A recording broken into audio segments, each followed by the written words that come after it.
नमस्कार, आप देखना शुरू कर चुके हैं कैपिटल टीवी बिहार और मैं आपके साथ सरोज सिंह। देखिए, बहुत सारे खेल इस देश में हो रहे हैं। कोई गरबा खेल रहा है, कोई खेल महोत्सव का उद्घाटन कर रहा है और कोई तोड़ फोड़ का खेल खेल रहा है।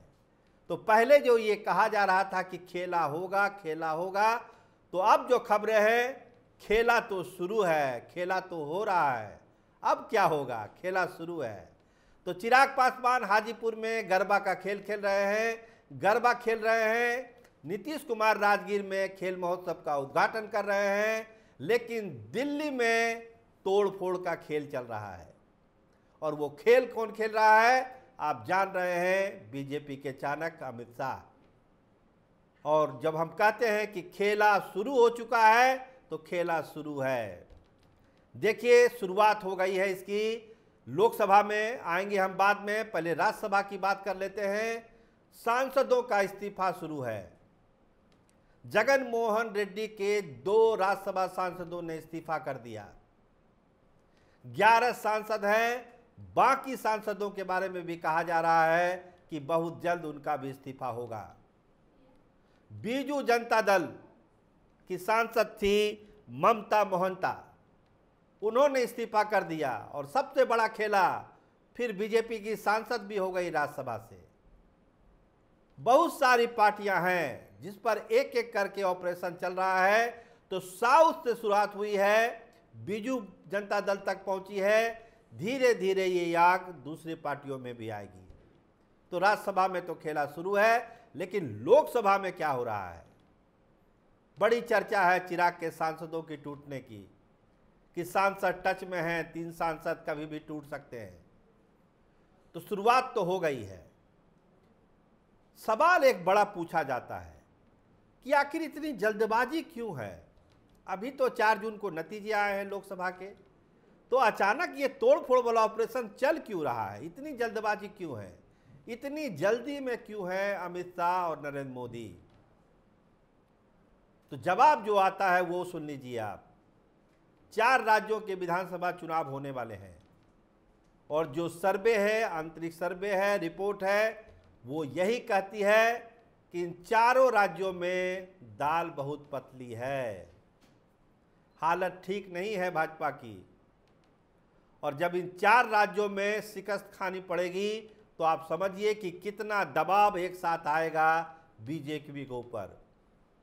हालांकि इंस्टॉलमेंट कर दिया गया है, 2 राज्यों के हो रहे हैं, फिर 2 राज्यों के होंगे, तो एक साथ दबाव नहीं है, लेकिन दबाव आना तय है।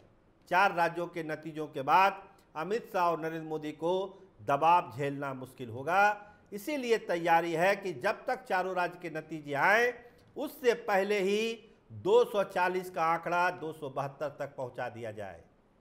और इसीलिए इतनी जल्दबाजी है, राज्यसभा में भी और लोकसभा में भी। जो सांसदों से टच में लोग हैं, उसके बारे में बहुत सारी अटकलबाजी और खबरें आप सुन चुके हैं।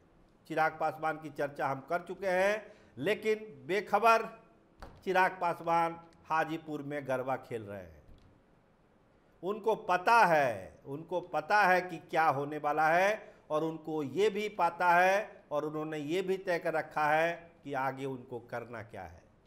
खैर, इस कहानी पर हम बाद में आएंगे कि चिराग का अगला कदम क्या हो सकता है, लेकिन निशाने पर सब लोग हैं। ललन सिंह जिस तरह से मोदी चालीसा पढ़ रहे हैं, इसके मतलब को समझिए। क्या अगला निशाना नीतीश कुमार के सांसद हैं? क्या अगला निशाना एकनाथ शिंदे के सांसद हैं? महाराष्ट्र के चुनाव में अगर नतीजे ठीक ठाक नहीं आए, तो तय मानिए कि जो सांसद हैं, 7 सांसद एकनाथ शिंदे के, वो किसी भी पल भारतीय जनता पार्टी में जा सकते हैं। हो सकता है पार्टी ही मर्ज कर जाए भाजपा में। तो जो सहयोगी दल है, वो एक एक करके धीरे धीरे बीजेपी में समाहित होंगे, या फिर उनके सांसद समाहित हो जाएंगे। शुरुआत हुई है राज्यसभा से। हमने कहा जो जगन रेड्डी वाले सारे इस्तीफा हो रहा है लगातार। बीजेडी का हुआ उड़ीसा में, शुरुआत हो गई है। लोकसभा में आएगा, चिराग से शुरुआत हुई है, नीतीश कुमार तक जाएगी, एकनाथ शिंदे तक जाएगी, फिर छोटे छोटे दल है और अंतिम निशाना चंद्रबाबू नायडू भी हो सकते हैं। तो इस तरह की जो कहानियां हो रही है ये बीजेपी में इसीलिए है कि 4 राज्यों के नतीजों से पहले ही बहुमत का आंकड़ा पार कर लिया जाए, नहीं तो आगे बहुत दिक्कत होगी। तो साफ साफ लाइन खींची जा चुकी है कि करना क्या है, इंतजार नहीं करना है, लगातार एक्शन लेना है और ये साबित कर देना है कि बीजेपी अपने हिसाब से ही चलेगी, नरेंद्र मोदी अपने तेवर के साथ ही सरकार चलाएंगे। ये जो बिल वापस लेना, जेपीसी में भेजने वाला जो काम हो रहा है, ये नरेंद्र मोदी की फितरत में नहीं है। नरेंद्र मोदी इस तरह की सरकार नहीं चलाते हैं, अमित शाह इस तरह की सरकार नहीं चलाते हैं। तो 240 से 272 का सफ़र पूरा करना है और ऑपरेशन तोड़फोड़ जारी है, इसलिए खेला होगा नहीं, खेला शुरू हो चुका है। आप देखते रहिए कैपिटल टीवी बिहार। आपका बहुत धन्यवाद, आपका बहुत शुक्रिया।